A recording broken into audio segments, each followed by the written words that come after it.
Right out, I can. Only if we want to hear. Thank you. Am I doing this right? Okay. All right. So we are back on. We're starting on Parshat Ki Teitzei. That's this week's Parshat, which is on page 1046. 1046. Thank you. Okay. Ki Teitzei la milchama al oivecha. When you go out to war against your enemies, now, Utsano Hashem elokecha b'yadecha, Hashem will deliver him into your hands. V'shavisa shivio, and you take a captive. So, before anything, the Parshat Ki Teitzei is one of the parshas in the Torah. If we could close that door over there to keep the air in. Parshat Ki Teitzei is one of the parshas in the Torah that has the most mitzvahs in it. Everybody should have a chumash. You can make yourself comfortable. Come sit at a table, David. You can sit over here. The table's over here, just not in front of the camera. Just sit in the back if you want, but you don't have to hold on your lap. So the Parshat Ki Teitzei is one of the parshas that is most what do you call it? You got a tremendous amount of different mitzvahs in it, and several of the mitzvahs, the first few mitzvahs we're going to see are. I don't want to say anything in the Torah is bizarre, but from a human perspective, it's difficult to understand. We have to get a grip on what's going on here in the parsha. So the Torah says, when you go out to war against your enemy, and Hashem delivers him in your hand, and you take captives. Now, before anything, the idea of going out to war, which is the ultimate battle? The internal battle against the evil inclination. Ki Teitzei la milchama.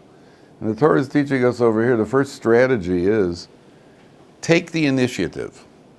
The Gemara says that the Yeshivat Ohr starts with us every day, and if God wouldn't help us, he would destroy us. So the Gemara says. In other words, you think when we activate willpower, or we overcome, we don't do something we shouldn't do, something we shouldn't do, and we overcome it, we don't do it, or we do something that we should do, and we overcome laziness, or whatever it is. Sometimes we think, I activated my willpower. That was all Hashem helping. Hashem help. But we have to take the first step. We have to make the first step is in two. The physical first step, and there's an internal first step. Which one comes first, I'm not sure. The physical first step is actually doing it, or not doing it, restraining ourselves, actively doing something. But it begins internally. Do I want to do it? Do I want to avoid this? Do I want to get to the mitzvah that I'm supposed to be doing? Ki Teitzei la milchama al oivecha, when you go out to war against your enemy, if we take the first step, unisano Hashem lokecha b'yadecha, then Hashem will deliver him into our hands. Hashem will deliver the enemy into our hands. That means we'll have help against the evil inclination if we take the first step. But they can sit back and say, hey, Hashem, help me. Help me to overcome this desire. Help me to overcome my laziness. Get out of bed and start doing it. Then you'll see that HaKadosh Baruch Hu helps. That's first of all. Second of all, you'll notice that when it's going against, it says, Vishavisa Shivio, you take a captive. And when it says take a captive, this is also a strategy in serving. Sometimes people bite off a bit more than they could chew in Yiddishkeit. So the person tries to accomplish too much, or a person tries to jump to a level that he's really not capable of. Vishavisa Shivio, take it captive, one step at a time. Develop a certain level, maintain that level, and then move on to the next level. We can't, the person who's had limited background in Yiddishkeit, for example, you can't become 2 weeks later you're already learning the Kisvei HaArizal, in the deepest areas of Kabbalah. One level at a time. Let's move gradually, one level at a time. Especially this part of the year where you get to Rosh Hashanah, people want to make commitments and take things on when it comes to Rosh Hashanah and Yom Kippur, the days of judgment, make commitments and that sort of thing. Take a small. It should be a small commitment. Better a small commitment that a person actually achieves than a big commitment which is too much. That's why I say challenge is good, frustration is not. challenge is good, but a challenge should also always be something that's achievable. If a person decides, I'm going to learn all of Baba Kama in the next month, no, you're not. If a person decides, I'm going to master the first page of Baba Kama that we're learning in Shir, I'm going to master the first page, that's something that's achievable. A person could do it, could review it, whatever the case happens to be. But Vishafiza, take captives. Nobody became the Chafetz Chaim overnight.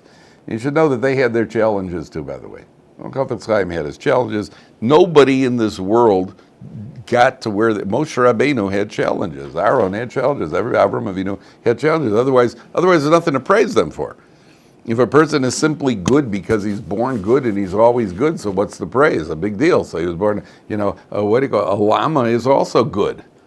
Llama's a pretty good creature. It never bothers anybody. He just hangs out, but he doesn't get any reward for being a llama. He was born, he's even spelled with 2 L's at the beginning. That's really good. It's the only word. I don't know any other word that starts with it. Did you know that? Llama, L-L-A-M-A.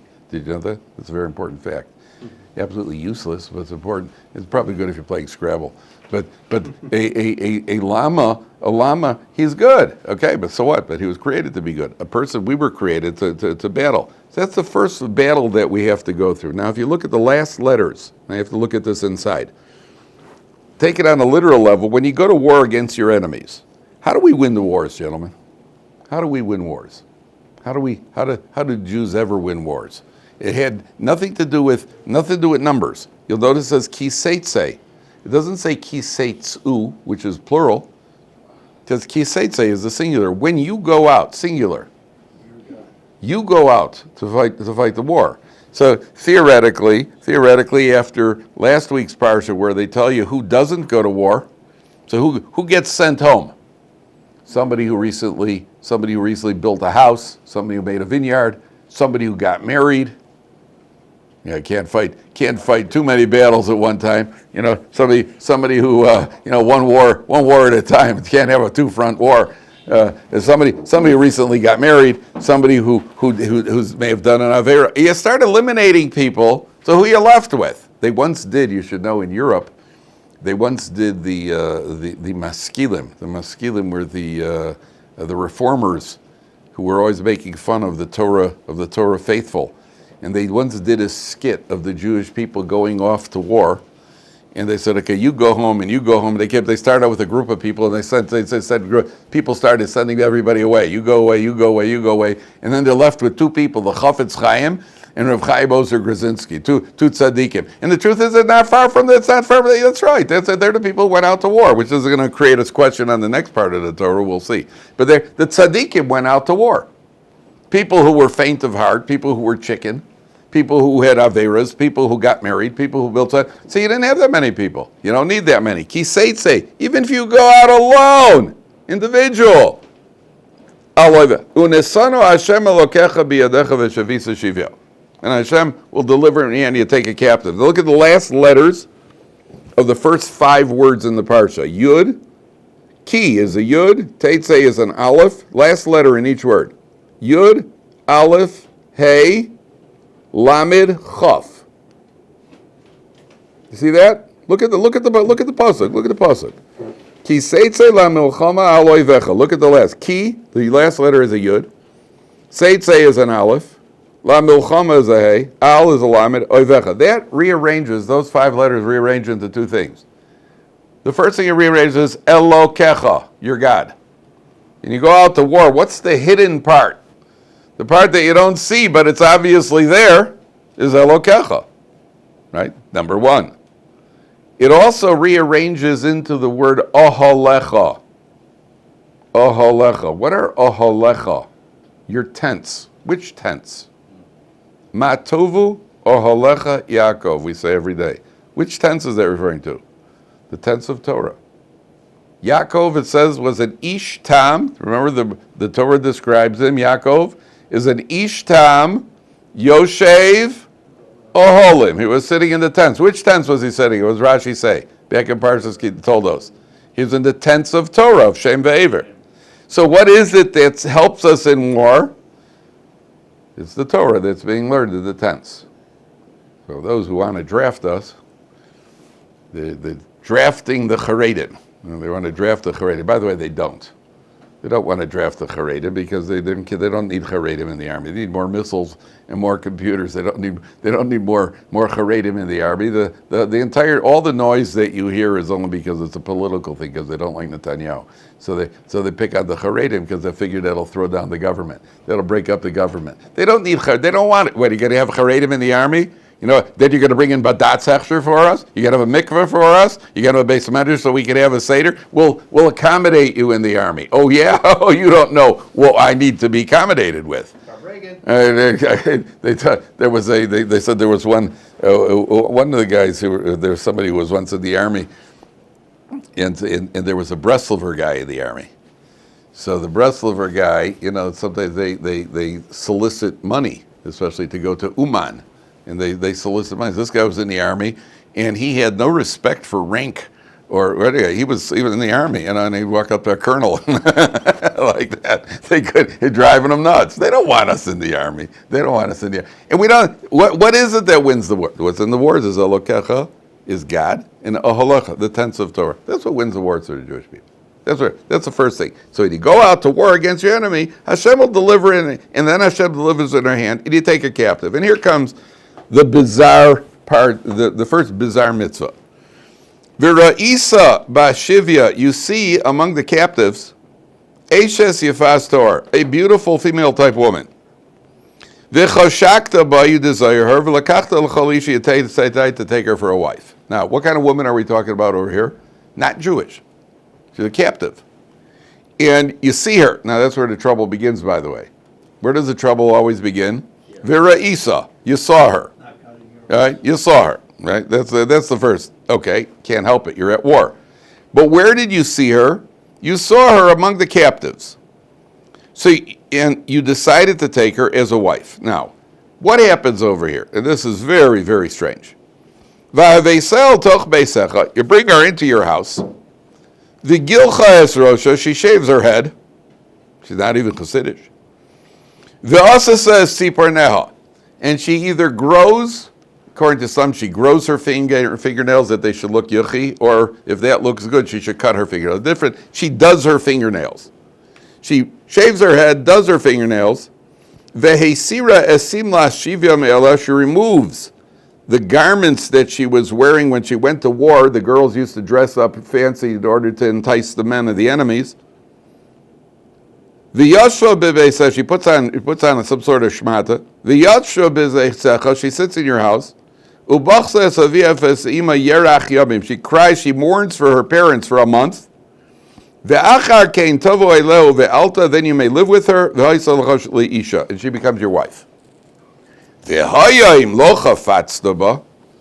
if you do not desire her after a month of walking into the house and looking at her sitting over there in a most unattractive situation, V'shilachta lenafsha, you have to send her off. U'mochar lo simkrana, because you're not allowed to sell her. Even though she's officially your slave, you can't sell her. B'kesef. Lo tis'amer ba, you can't do business with her. Tachas asher inisa, because you have tormented her. What's going on here? So if you take a look at Rashi, it's the fourth line of Rashi, fourth line from the top, towards the end of the line. V'lakachta l'chol isha. Talk about a non-Jewish woman here. Says the Rashi, Lo dibra Torah ela keneged Yetzirah. The Torah is talking about the Yetzirah. It's counteracting the evil inclination. She'im eina kodesh baruch hu matira. If Hashem doesn't make her permissible, yisa'ena be'isur. He'll marry her in a forbidden manner. Avalim nasa. But if he marries her, sofa leo son, and then he's going to hate her. Shenemar achrav, the next pasuk, next section says, Ki siena leish, when a man has two wives and he ends up hating one of it. V'sofa laholid b'meta betzorah, then he's going to have a rebellious son. I mean, if you stop and think about this, gentlemen, this is great. You go up to the rabbi and you got a piece of meat. And you say to the rabbi, here, I got a piece of pork over here. Is it kosher? Can I eat it or not? And if you tell me I can't eat it, I'm going to eat it anyway. So the rabbi says, then it's kosher. That's kosher. How do you like that? That's great. That's a halacha you get. I can live with that. Right? How's that for a halacha? Can I do it or not? And if you tell me no, I'm going to do it anyway. Okay, then you could do it. Now, what does that mean? Says the Torah over here. Well, it's talking about the Yeshivat Ohr. Because if Hashem makes her usher, if Hashem does not permit her, he's going to marry her anyway. Okay, she's permissible. I said, what's going on over here? What's going on over here? So, first of all, there are different opinions exactly how this works. There's a conversion that takes place. She comes to the house. She's there for 30 days. But what are you doing? It's almost like a forcible conversion. Before they have much of a charge. The alternative is she's going to go wander off, or people have been killed. So what are you doing? You're taking a non-Jewish woman into the house, and you're going to put her. Let's put her to the test over here. If I'm still attracted after a while, then I'll marry her. The whole thing is dodgy. Shem Zabai's going to do it anyway, so I may as well make it permissible. What's going on? What's going on? What's the answer? Anybody got an answer? What is the Torah? What's happening over here? How's the Torah allow such a thing? Oh, incidentally, there's a book, Yemir Hashem, a book is going to be coming out soon, probably within a month or two, compiling some of the Parshat Shiurim from the Shir. They're actually putting it into a book. There's a guy making it the book. So it's in the finishings, in the complete stages. So if you don't see me, it means the book became a major seller, and I retired. And it's that's yeah. So what's going on over here? How does the Torah? How do you get to this situation? What's going on? The answer is, who are we talking about? And remember, we're talking about the Chafetz Chaim. We're talking about Rabbi Chaim. Who are we talking about who went to war? The Tzaddikim went to war, and all of a sudden the guy's got his eyes on his chick. Said, what's going on? Well, that doesn't make any sense. What's the answer?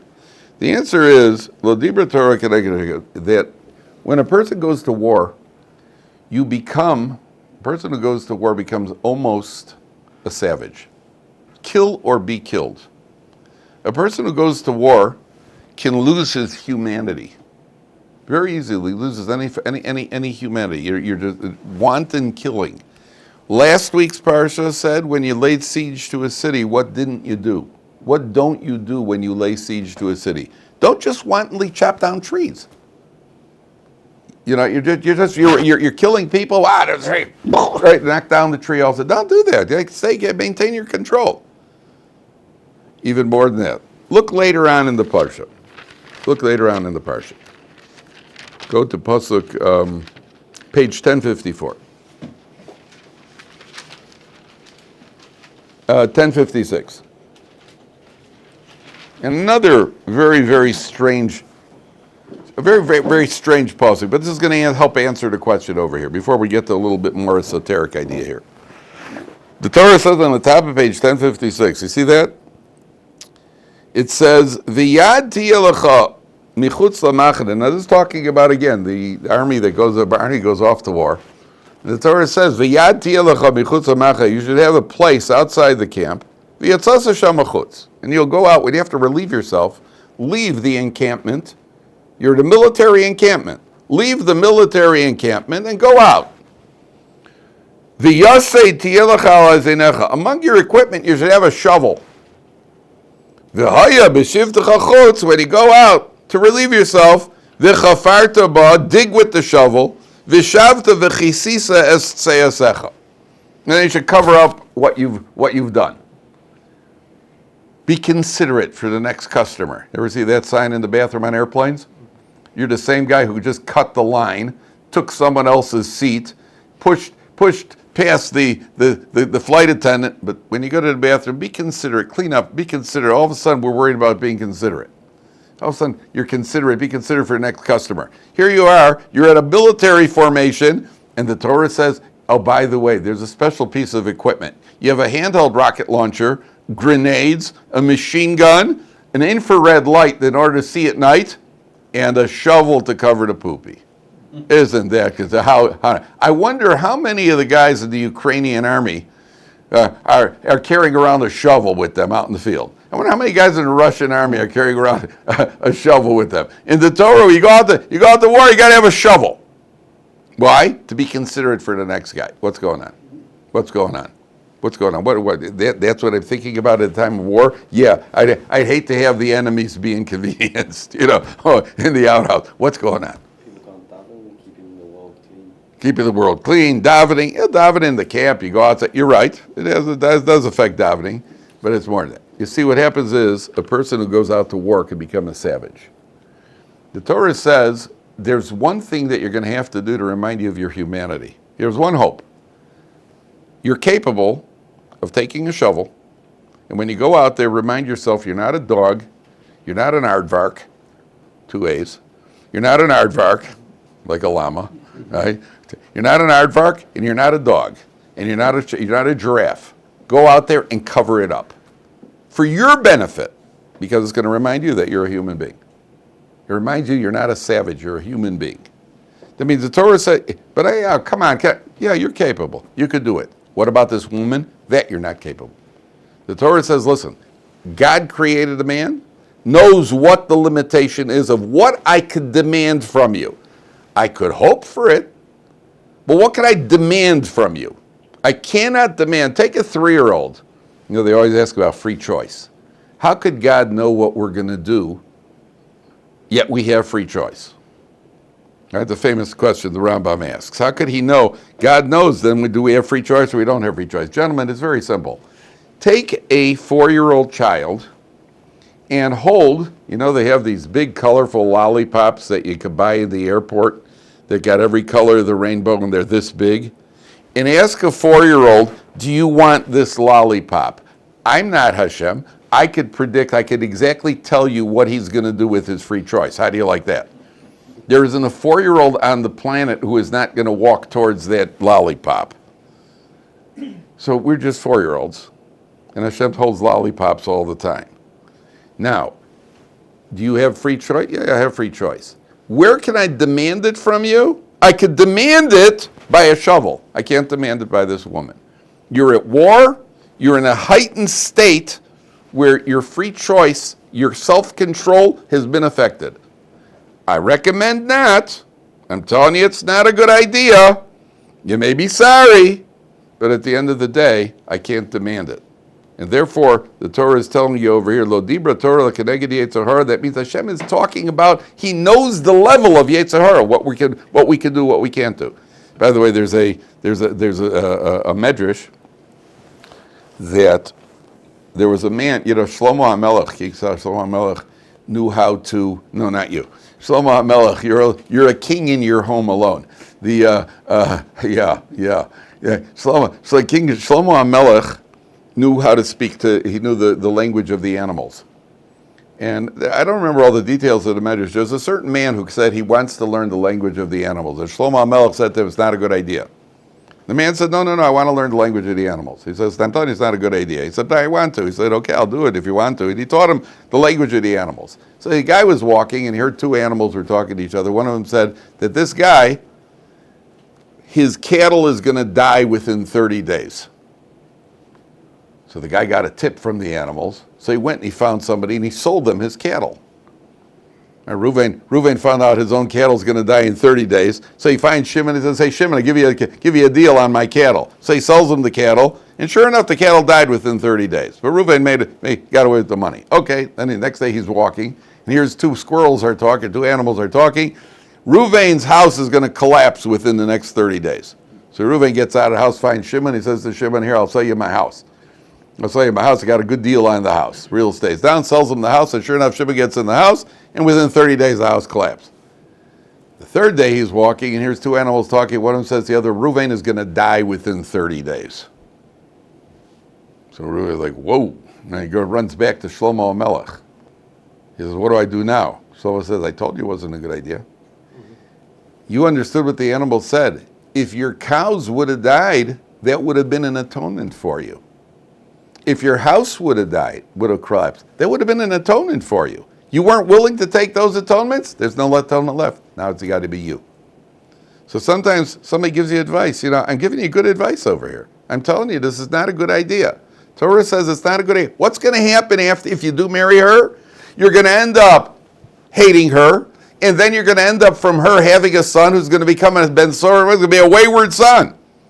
So I'm telling you not to do it. It's not a good idea. But what can you do? What can you do? You can't control yourself, so the Torah says there's a way to do it. But it's got to be done within rules that we could demand.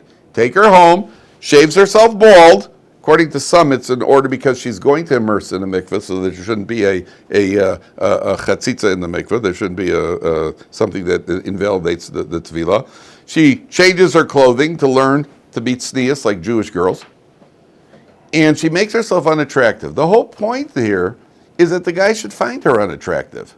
He comes into the house, he sees he's married, he sees his wife, hi Baldy, as he walks in. And for 30 days, and she's like, she can't, if after 30 days, my goodness, you're still attracted. It's like many times a man is attracted to a woman.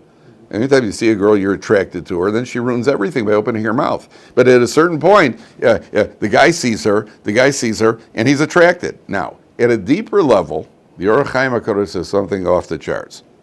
There's something off the charts. The Orach Chaim, what I've told you is the plain meaning. The Orach Chaim says, what's going on here is, and this explains the tzaddikim going to war. First of all, you see the vulnerability. The Torah, we don't pull any punches. We're vulnerable. We know that we're vulnerable. The biggest tzaddikim are vulnerable. By the way, the Chafetz Chaim himself said that people look at this and people say, oh, this is the good news. This isn't the good news. To the contrary, the Chafetz Chaim said it in connection to Lashon Hara. People sometimes say, come on, well, how realistic is it to not speak Lashon Hara? How realistic is it? You control your mouth and never say anything negative about anybody? I had a friend in high school. The guy he had a willpower. He was physically strong and he had a tremendous willpower. And even among a bunch of modern Orthodox goofballs, he wouldn't talk Lashon Hara. Guy got a willpower, tremendous willpower. I saw the guy about 25 years after high school. He'd gone off. He became, I think, he was a principal of a school. And I met him, and he was just, talking about people left, right, and the center. I said to him, You were Mr. No Lashon Hara. What happened to you? He says, it's not realistic. It's not doable. Chafetz Chaim says that's the mistake. Because if it wasn't doable, the Torah wouldn't have told us do it. What's the proof? This mitzvah is the proof. This mitzvah over here, this idea over here that he's allowed to take this woman, this proves that in all areas it is doable. Otherwise the Torah wouldn't have forbidden it.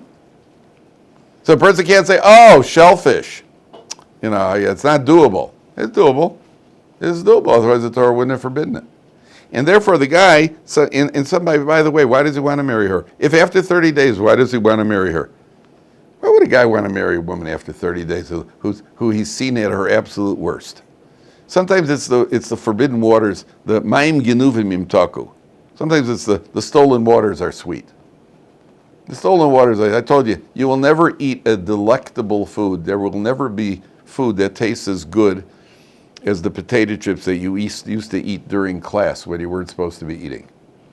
Those corn chips, Doritos and potato chips were absolutely delectable. Yeah, there's a whole technique, yeah. You kind of sneak them in the mouth and when the teacher's looking, you don't move. And you can't wait to get out the class to eat the whole bag afterwards. But somehow it loses the taste, doesn't it? Somehow it just doesn't taste as good. Why? Because it was forbidden. When it's forbidden, it's delicious. When it's forbidden, the stolen waters are sweet. So this guy, now, that's what the Orach Chaim says. Already? There's a completely different approach now to the subject. Completely different approach. All right? Don't delete what we said. Just put that's one approach. The Orach Chaim says that when Adam sinned, there were certain souls that were taken captive by the Sitra Achra, the forces of evil, the Death Eaters, right? Certain souls were taken by the spiritual forces of evil.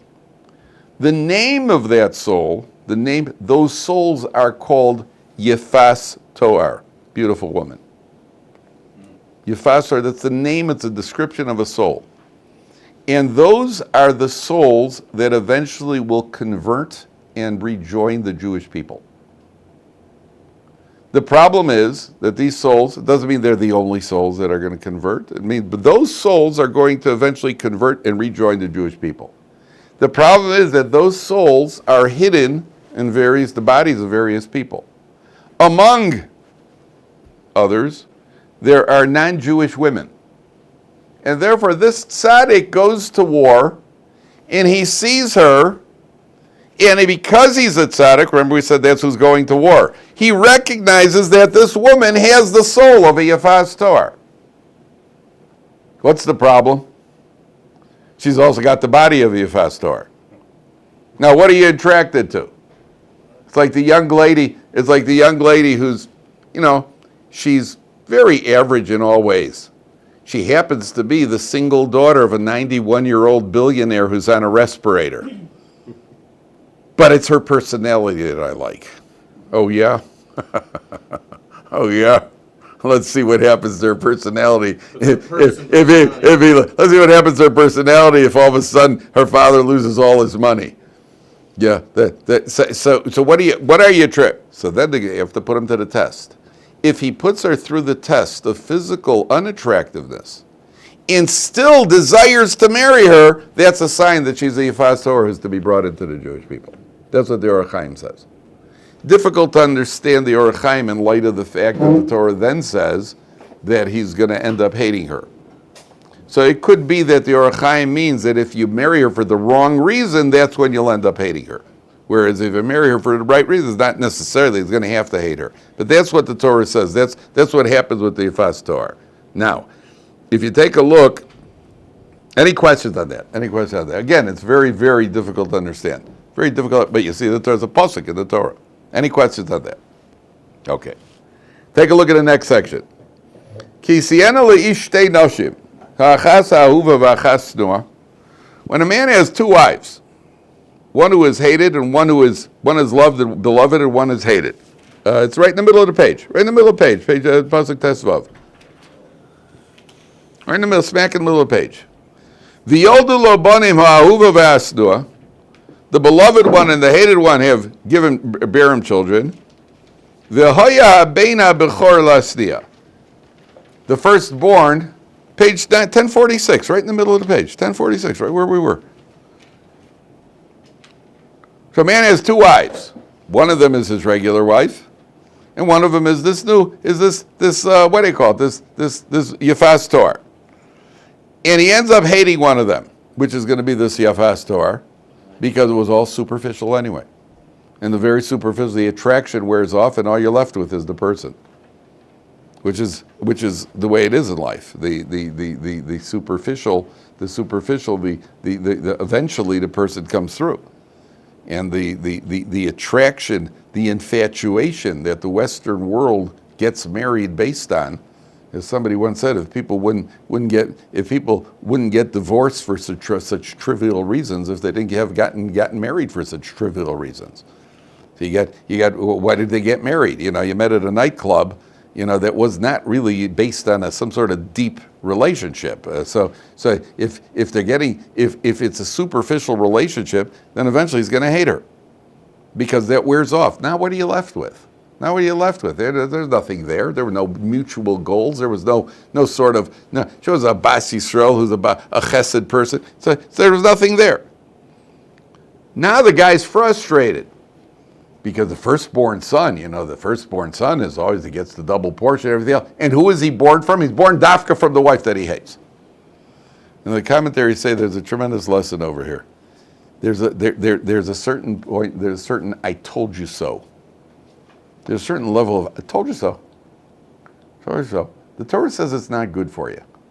All the things that we do in Torah, that the Torah forbids, the Torah says don't do it. It may be enjoyable at the moment, but the Torah says it's not good for you. And the Torah is telling you it's not good for you.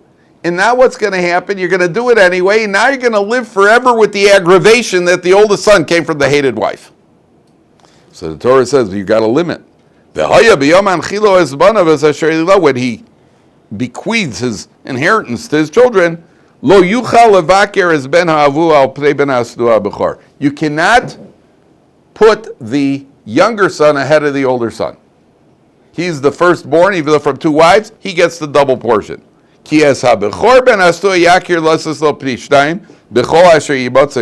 Ki hure shisono lo mishpat ha-bechora. He is entitled to the first, what do you call it? He is entitled to the first portion. And the Torah is telling you a lesson over here. The Torah is telling us, you know what happens? Sometimes you think you're going to do it your way. The Torah says it's not a good idea. And at the end of the day, what's going to happen? At the end of the day, you're going to end up with the aggravation of the firstborn son having coming from her. And now you have to live with that aggravation. Okay.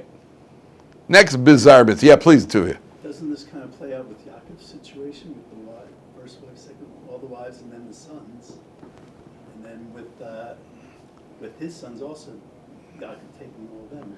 So it says by Yaakov that he shouldn't have favored Yosef, and because he favored Yosef, so then the Jewish people ended up going down to Mitzrayim. That brought about the exile to Mitzrayim. He couldn't skip over. You shouldn't skip over, and you're not supposed to go away. So according to some, Yosef was meant to be the firstborn. So that's a whole involved discussion there. Okay. Any questions on that? Okay, now we get over to one even more bizarre. Where am I here? 1 second.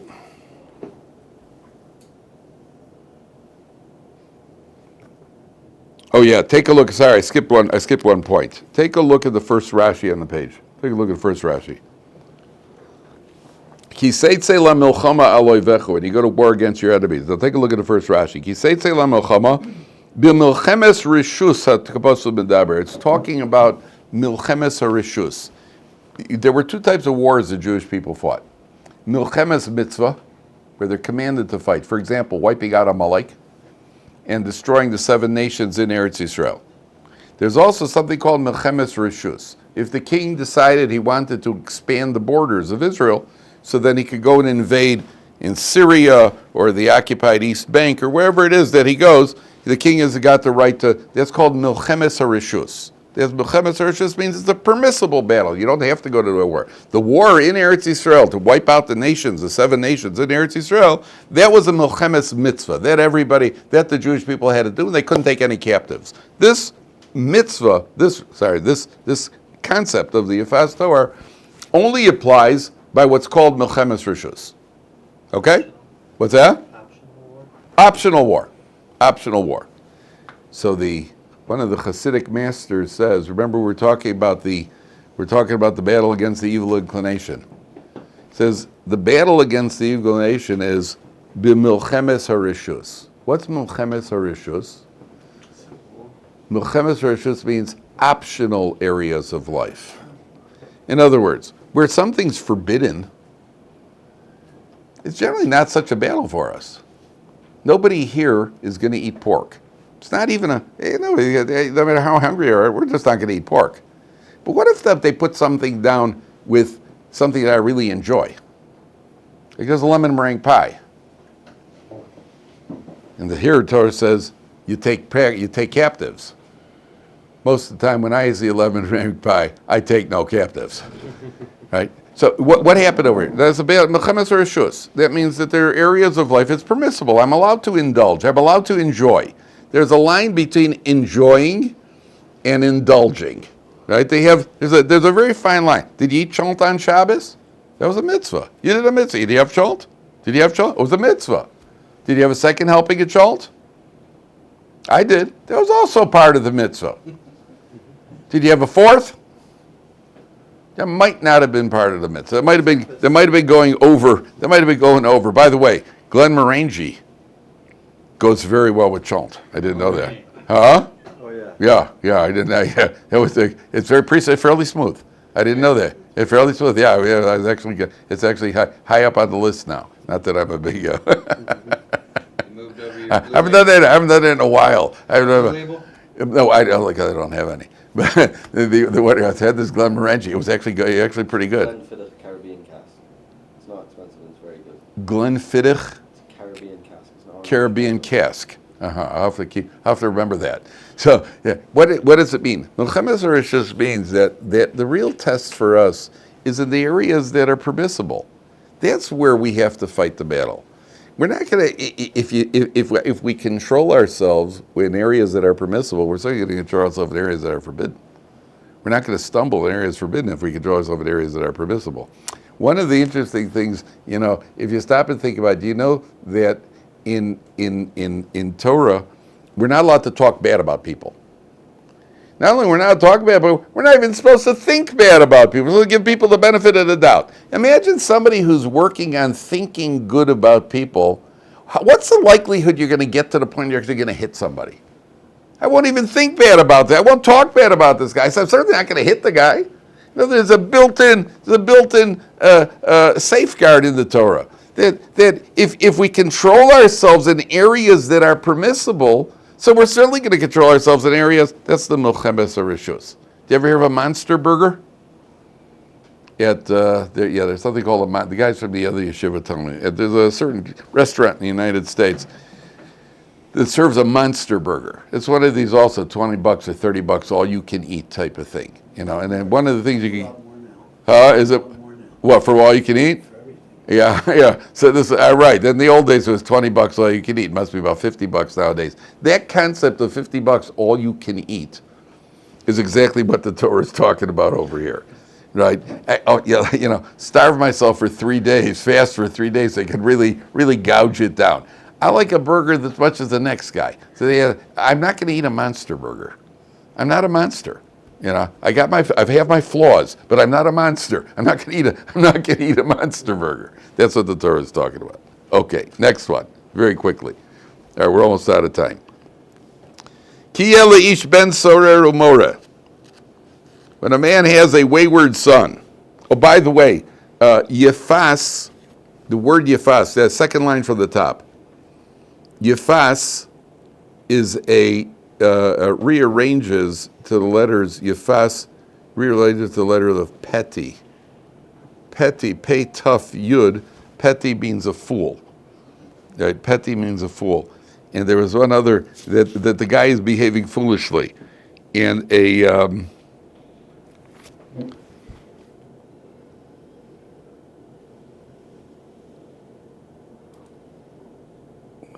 where is it? 1 second. Oh, ashes, that's the word. Do you know what an ashes is? An ashes is a bat. Like Batman? Yeah, bat. An ashes, it says ashes yefas toar. A bat, a beautiful bat. What does that mean? A beautiful bat.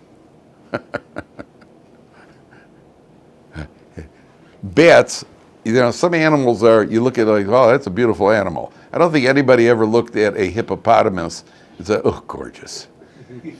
Maybe he reminds you a little bit of your Uncle Al. He's kind of bald, he smiles, that's what hippo looks like. It's not a rhinoceros. It's not like you look at a deer. Ooh, that's a beautiful animal. Wow, yeah. A gazelle, wow. Yeah. Nobody looks at a hippopotamus, at a rhinoceros and says, oh, gorgeous. Right? It's one of the ugliest things on the face of the earth. A bat is not a beautiful creature. A bat is a weird-looking creature. And the word for a bat is called an ashes. And here it says ashes yefas toar. What's the connection? Ashes chayil doesn't mean a bat. It doesn't mean my wife the bat. No. And ashes chayil is the wife. But the word ashes happens to be. No, in ashes means the wife of. That's really a woman. It means wife of. It's a different form. The noun ashes is a bat. What's the connection? The connection is the two Israelis who went to Thailand in order to taste octopus. They flew to Thailand because they wanted to eat octopus, which you can get in Thailand. Gentlemen, octopus, I don't know about you. There may be certain things I'm tempted by. I've never looked at an octopus and say, boy, would I like to taste that? They used to have a commercial on television for Swizzler's Steakhouse when I was growing up. They put this steak, and there was like a baked potato and something else on the side, maybe some crab, and then the guy in this really appetizing voice, he'd say, if you don't get into your car and drive to Swizzler's right now, you're not hungry. Right? He was wrong. He was wrong. The only reason I didn't do it is because I was from, not because I wasn't hungry. It looked good. I was tasting. Frankly, it looked good. Octopus does not look good. Why would you go to Thailand to eat it? You know why? Because the Torah says don't. And that's ashes. She may look like a bat. Eishes Yifaz Tor, a gorgeous bat. Why is the guy interested? Because the Torah said he knows she's forbidden. He knows her. That's why the Torah alludes to her. She can be as ugly as a bat, and the guy's still going to be interested. All right, we'll continue tomorrow with the Ben Surah. I'm going to go. Call it.